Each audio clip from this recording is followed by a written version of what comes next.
Shalom, salam berkat dari kami untuk pendengar sekalian.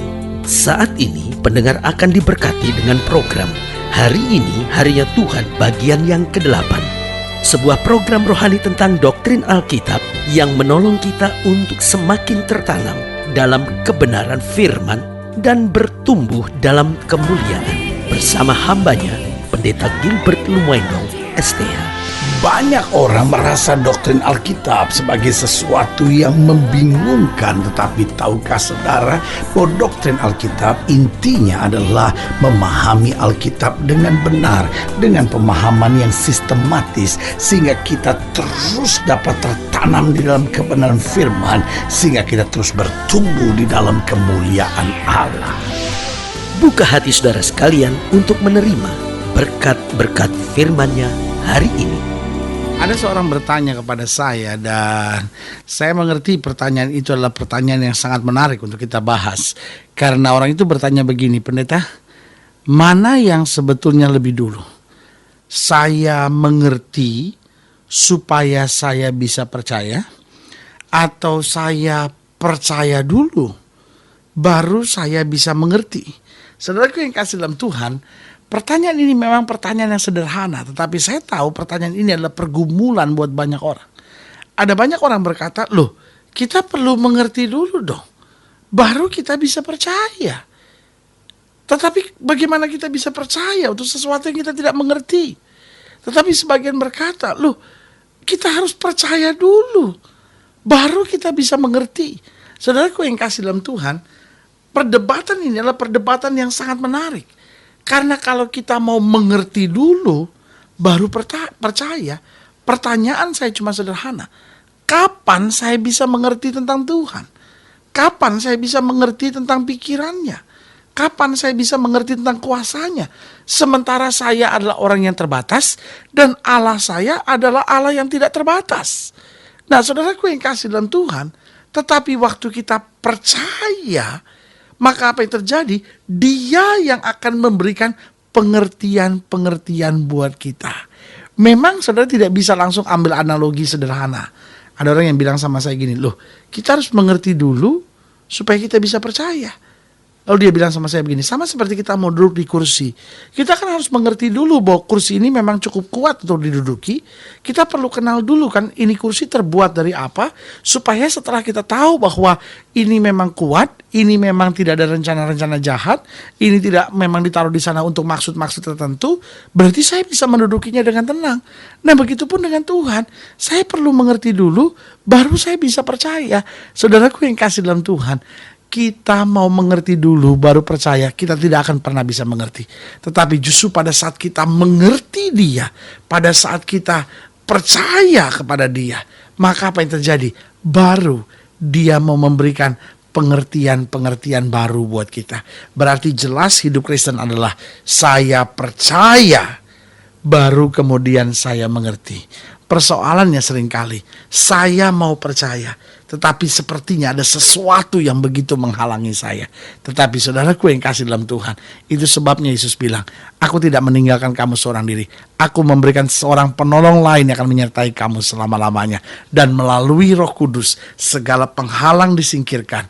Kita akan percaya, dan karena kita percaya, kita akan mengerti hal-hal yang kita belum mengerti. Roh Kudus yang akan menyatakan buat kita, dan kita akan berjalan dalam kemuliaan kuasa-Nya. Haleluya. Selamat datang dalam program kita Hari Ini Harinya Tuhan, sebuah program rohani yang mengajar kita untuk menjadikan firman Tuhan sebagai keseharian dalam kehidupan kita.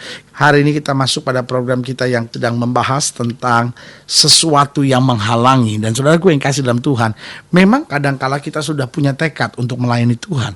Memang seringkali kita sudah punya tekad untuk mengasihi Tuhan. Kita seringkali punya tekad, saya mau tinggalkan dosa. Kita seringkali punya tekad, saya mau jadi suami yang baik. Saya mau jadi istri yang tunduk pada suami. Saya mau jadi orang-orang muda yang hidup benar di hadapan Tuhan. Saya mau menjadi pelayan Tuhan yang tulus, yang sungguh-sungguh buat Tuhan. Tapi seringkali sepertinya ada sesuatu yang menghalangi, sehingga kita nggak bisa mencapai, kita nggak bisa menjangkau yang terbaik yang kita sebetulnya nantikan, harapkan. Nah, hari ini kita bahas Lukas pasal 24, Lukas pasal 24, ayatnya yang ke-13 sampai ayatnya yang ke-35, itu akan kita pelajari. Pada hari itu juga, 2 orang dari murid-murid Yesus pergi ke sebuah kampung bernama Emmaus, yang terletak kira-kira 7 mil jauhnya dari Yerusalem. Jadi jelas kedua murid ini bukanlah bagian dari ke-11 murid Yesus minus Yudas, tetapi kedua murid Yesus yang dimaksudkan di sini adalah bagian dari 70 orang murid yang pernah Yesus utus pergi ke desa-desa, ke kampung-kampung, lalu mereka balik dan berkata, bahkan setan-setan takluk kepada kami demi namamu. Nah, saudaraku yang kasih dalam Tuhan, pertanyaan kita, kenapa mereka pergi ke Emmaus yang 7 mil jauhnya dari Yerusalem? Mereka sedang mau mencari penyelamatan diri mereka karena mereka pikir, wah, Yesus dibunuh, lalu sekarang dia bangkit. Lalu mahkamah agama mulai berkata mayatnya dicuri oleh murid-muridnya. Jangan sampai kita disulitkan, jangan sampai kita disusahkan. Ayolah kita melarikan diri saja, kita hindari Yerusalem supaya kalau ada apa-apa kita bisa selamat. Jadi sebetulnya perginya mereka dari Yerusalem menuju Emmaus sedang mau menyelamatkan diri. Ayat 14. Dan mereka bercakap-cakap tentang segala sesuatu yang telah terjadi. Ketika mereka sedang bercakap-cakap dan bertukar pikiran, perhatikan baik, datanglah Yesus sendiri mendekati mereka, lalu berjalan bersama-sama dengan mereka. Betul apa yang Alkitab katakan, 2-3 orang berhimpun dalam namaku, aku ada, aku hadir di tengah-tengah mereka. Dikatakan datanglah Yesus sendiri mendekati mereka, lalu berjalan bersama-sama dengan mereka. Tetapi perhatikan baik ayat yang ke-16, ada sesuatu yang menghalangi mata mereka, sehingga mereka tidak dapat mengenal dia. Yesus berkata kepada mereka, apakah yang kamu percakapkan sementara kamu berjalan? Maka berhentilah mereka dengan muka muram.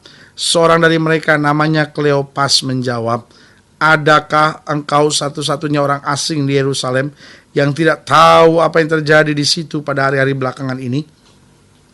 Katanya kepada mereka, apakah itu? Jawab mereka, apa yang terjadi dengan Yesus orang Nazaret? Dia adalah seorang nabi yang berkuasa dalam pekerjaan dan perkataan di hadapan Allah dan di depan seluruh bangsa kami. Tetapi imam-imam kepala dan pemimpin-pemimpin kami telah menyerahkan dia untuk dihukum mati dan mereka telah menyalibkannya. Padahal kami dahulu mengharapkan bahwa dialah yang datang untuk membebaskan bangsa Israel. Tapi sementara itu telah lewat 3 hari sejak semuanya itu terjadi. Tetapi beberapa perempuan dari kalangan kami telah mengejutkan kami. Pagi-pagi buta mereka telah pergi ke kubur dan tidak menemukan mayatnya. Lalu mereka datang dengan berita bahwa telah kelihatan kepada mereka malaikat-malaikat yang mengatakan bahwa ia hidup. Dan beberapa teman kami telah pergi ke kubur itu dan mendapati bahwa memang benar yang dikatakan perempuan-perempuan itu, tetapi dia tidak mereka lihat. Lalu ia berkata kepada mereka, hei kamu orang bodoh, betapa lambannya hatimu sehingga kamu tidak percaya segala sesuatu yang telah dikatakan para nabi. Bukankah Mesias harus menderita semuanya itu untuk masuk dalam kemuliaannya? Lalu ia menjelaskan kepada mereka apa yang tertulis tentang dia dalam seluruh kitab suci, mulai dari kitab-kitab Musa dan segala kitab nabi-nabi.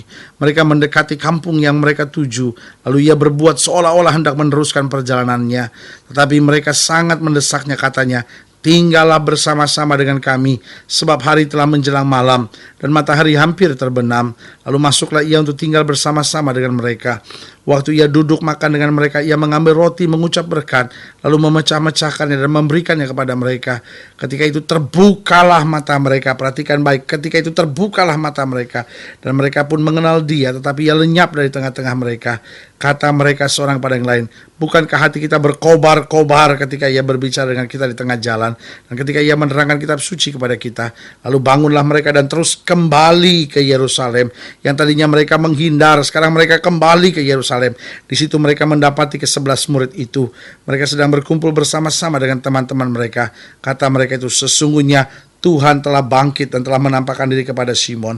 Lalu kedua orang itu pun menceritakan apa yang telah terjadi di tengah jalan dan bagaimana mereka mengenal dia pada waktu ia memecah-mecahkan roti. Nah, saudaraku yang kekasih dalam Tuhan, dari ayat-ayat bacaan ini kita bisa belajar bagaimana mereka sebetulnya telah mengalami perjumpaan dengan Tuhan, tetapi ada sesuatu yang menghalangi mata mereka untuk melihat kebenaran kehadiran Kristus. Saya khawatir banyak orang percaya hari-hari ini juga mengalami hal yang sama. Tidak bisa melihat, tidak bisa merasakan Yesus yang hadir dalam kehidupannya. Apa sebetulnya menghalangi? Yang pertama, coba lihat ayat yang ke-17. Yesus berkata kepada mereka, apakah yang kamu percakapkan sementara kamu berjalan? Maka berhentilah mereka dengan muka muram. Jadi yang pertama yang menghalangi mereka untuk dapat melihat kebenaran, karena mereka memiliki muka muram. Apa artinya memiliki muka muram? Artinya membiarkan kesedihan menguasai. Mereka tidak tolak kesedihan. Karena ingat, saudaraku yang kasih dalam Tuhan, setan senang seorang hidup dalam kesedihan. Setan senang seorang mikirkan terus hal-hal negatif yang terjadi dalam hidupnya. Mungkin saudara punya masalah sama suami saudara. Mungkin saudara punya masalah sama mertua saudara. Mungkin saudara punya masalah sama istri saudara. Mungkin saudara punya masalah sama anak-anak saudara. Mungkin saudara punya masalah di dalam pelayanan saudara, dengan gereja saudara, dengan pendeta saudara. Tapi saudaraku yang kasih dalam Tuhan, selama kita terus pikirin masalah, kita biarkan kesedihan menguasai, apa yang terjadi? Kuasa Tuhan, kehadiran Tuhan, kedahsyatan Tuhan, mujizat Tuhan terasa terselubung dalam kehidupan kita. Sekali lagi saya mau ingatkan, tolak segala muka muram, tolak segala kesedihan yang mau coba kuasai, mulai imani janji Tuhan dalam kehidupan kita. Lalu yang kedua, apa sebetulnya yang menghalangi? Kalau sudah lihat pada ayat yang ke-18 dikatakan di situ, seorang dari mereka namanya Kleopas menjawabnya, adakah engkau satu-satunya orang asing di Yerusalem yang tidak tahu apa yang terjadi di situ pada hari-hari belakangan ini? Jadi yang kedua, kalau saya pelajari, dia menjawab dengan emosional. Itu yang menghalangi dia untuk memandang kebenaran. Apa artinya dia menjawab dengan emosional? Artinya dia tidak berusaha bertanya, dia tidak berusaha berdialog, dia tidak berusaha berkomunikasi. Apa yang kamu tahu, apa yang saya tahu, lalu mulai meminta pendapat, mulai tenang menghadapi segala sesuatunya, tapi mulai menjawab dengan emosional. Saudaraku yang kasih dalam Tuhan, dunia ini seringkali berbuat hal yang sama. Tahu belum, apa belum, tapi langsung menjawab dengan emosional. Kadang kala saudara baru bertanya sesuatu, suami saudara belum ngerti apa-apa, langsung menjawab saudara dengan emosional. Kadang kala istri saudara belum tahu apa-apa, saudara langsung menjawab dengan emosional. Kadang kala saya belum tahu apa-apa, langsung menjawab dengan emosional. Nah ini saudaraku yang saya mau jelaskan buat saudara. Ini yang kadang kala menghalangi kita untuk melihat kemuliaan Tuhan dinyatakan. Jadi yang pertama, memiliki muka muram. Yang kedua, kita selalu menjawab dengan emosional. Mulai hari ini Alkitab tegaskan buat kita, kuasai diri, jadi tenang supaya kita bisa berdoa. Dan yang ketiga, pada ayat yang ke-19 dikatakan, katanya kepada mereka, apakah itu? Jawab mereka, apa yang terjadi dengan Yesus orang Nazaret? Dia adalah seorang nabi yang berkuasa dalam pekerjaan dan perkataan di hadapan Allah dan di depan seluruh bangsa kami. Berarti yang ketiga yang saya pelajari, sesuatu yang menghalangi adalah dia memiliki pemahaman yang keliru tentang Yesus. Dia pikir Yesus hanya sejauh nabi. Dan ada banyak orang juga pikir hal yang sama. Oh, kekristenan hanya sebuah agama. Yesus hanya seorang nabi. Yesus hanya seorang pemimpin agama Kristen, seperti pemimpin-pemimpin agama yang lain. Tapi hari ini saya mau ingatkan, Yesus berkata, akulah jalan dan kebenaran dan hidup. Tidak seorang pun sampai kepada Bapa jika tidak melalui aku. Alkitab berkata bahwa di bawah kolong langit ini tidak ada nama lain yang olehnya manusia selamat kecuali di dalam nama Yesus. Berarti hari ini kita tahu Yesus Tuhan dan dia punya rencana yang indah buat hidup kita. Kalau saudara ingin didoakan lebih jauh, hubungi kami melalui telepon, melalui surat, kunjungi website kami. Dan saudaraku yang kasih dalam Tuhan, kita tahu bagi Allah tidak ada perkara yang mustahil.